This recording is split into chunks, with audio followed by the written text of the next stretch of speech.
রাজ্যের পালাবদল হওয়ার পরেও কমল না জমি মাফিয়াদের দৌরাত্ম্য।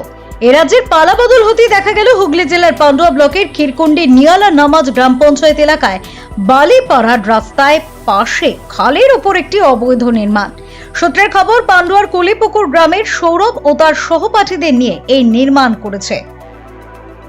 এখন প্রশ্ন উঠছে, রাতের অন্ধকারে এই অবৈধ নির্মাণের অনুমোদন কারা দিল, কিভাবে পেল এই অনুমোদন? অন্যদিকে নবনির্বাচিত রাজ্যের মুখ্যমন্ত্রী নির্দেশ দিয়েছেন, নয়নজলি খাল সরকারি রাস্তার উপর কোনো অবৈধ নির্মাণ করা যাবে না।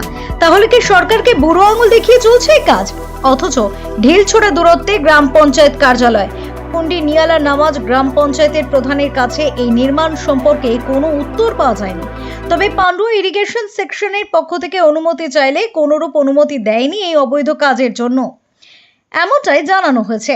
তাহলে একটাই প্রশ্ন থেকে যাচ্ছে, কিভাবে এই অবৈধ নির্মাণ রাতের মধ্যে সম্পূর্ণ করলো তারা?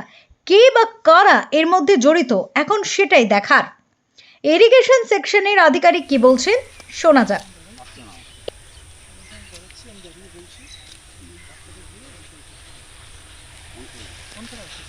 মানে 1/3 ক্যানেলে আমাদের একটি শাখা ক্যানেলের ওপর দাঁড়িয়েছি। বর্তমানে যেখানে আমি দাঁড়িয়েছি এটি একটা কালভার্ট তৈরি হয়েছে।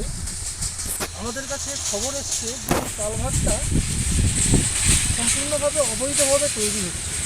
আমাদের দরখাস্ত জমা পড়ে গত 29 তারিখে আমাদের দরখাস্ত জমা পড়ে, কিন্তু লোকাল কিছু সংবাদ মাধ্যমের মাধ্যমে আমরা জানতে পারি যে এটা তার আগে থেকেই ঢালাই হয়ে কমপ্লিট হয়ে এটা রয়েছে।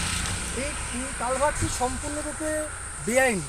এটার কোনো রকমভাবে আমাদের ডিপার্টমেন্টের থ্রুতে করাও হয়নি বা এর জন্য কোনো পারমিশনও দেওয়া হয়নি। আর এটা সম্পূর্ণ অবৈধ জিনিস। এতে আমাদের ক্যানেলের ক্ষতিগ্রস্ত হচ্ছে। আমাদের ক্যানেলের জল যাওয়ার জায়গা আমাদের অনেক কমে যাচ্ছে, শর্ট হয়ে যাচ্ছে, এবং ভবিষ্যতে আরও যারা মাঠে এইদিকে যারা বসবাসকারী মানুষজন আছে তাদের এই জল কমে যাওয়ার জন্য অনেক অসুবিধা হবে।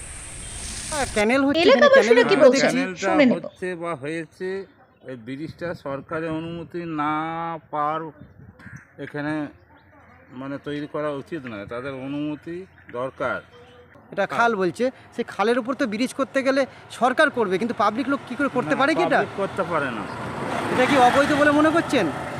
না না না, মানে এটা করা যায় না তো? না, করা যাবে না। দাদা আপনার নামটা একটু। আমার নাম হচ্ছে রূপচাঁদ হাঁসদা।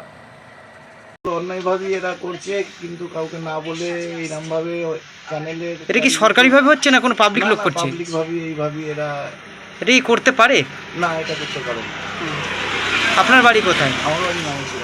আচ্ছা, থাকেন কোথায়? এখানে কিছু আপনার বাড়ি? আচ্ছা আচ্ছা আচ্ছা, এটা যদি এরকম ব্লক হয়ে যায় অসুবিধা হবে মনে হচ্ছে? জল হ্যাঁ, অসুবিধা তো হবে। বর্ষার সময় অসুবিধা হয়, জল যায় তো, এটাই ঠিক আছে।